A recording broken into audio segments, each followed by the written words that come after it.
The buzzword, everyone talks about stress in South Africa, and stress in these times. What advice could you give the viewers about combating stress? I think the first point is to get it into perspective. It sounds awful in modern society, but if you look back, if you can read enough Latin, the Romans were grumbling about how terribly stressful things were and how things were never like this before.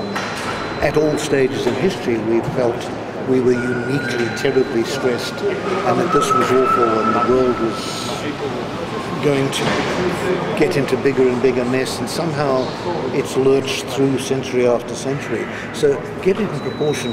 There are things happening that each of us find distasteful and unpleasant, but it's maybe not quite as bad as it feels. That's important, because I think some people do what we call awfulizing. They see it all catastrophizing. They see everything, it's a catastrophe, it's awful, it's going to get worse and worse. Maybe not. And let's not help it get there. Assess it realistically. On your own, chatting with friends, chatting with family, chatting with a therapist. Get it in proportion, and then analyze the situation better. A lot of people say, oh, everything's terrible. What? Actually. Oh, this morning, what happened? Did you wake up feeling terrible? Not quite. Well, what happened next? When did you start thinking that everything was so good? What things actually have been upsetting you so much? Is that the right way, the useful way to approach that? Should you maybe think of it in a different way? Are you making a bunch of assumptions about the situation that make it feel so much more awful for you?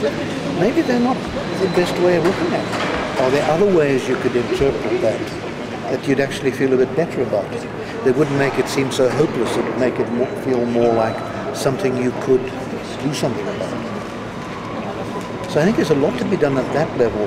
What I'd like us to avoid is there's any number of books. It's all like you can buy any number of books about sex, about golf, about tennis, and about cooking. None of which make anybody have better sex, golf, tennis, or food. But it's an area where we feel we're not terribly good, and here's the book that will make us feel better about it. I'm amazed at how many books there are about how you can lead a stress-free life, and people still buy the next one. So clearly the last one didn't work. Books of the sort and some of the very simple lessons of quick fix recipes to solve these problems usually don't work, or nobody could keep selling them. Otherwise we'd all be living a stress-free, blissful life, sailing through with a smile on our face. It's only at the more difficult level we were talking about of facing the realities and changing the way you're reacting to what's happening, where you can't change what's happening, that you change it, rather than just put a smile on your face and tell yourself everything is fine. Not quite that easy. If it seems too good to be true and too easy, it is too good to be true and too easy.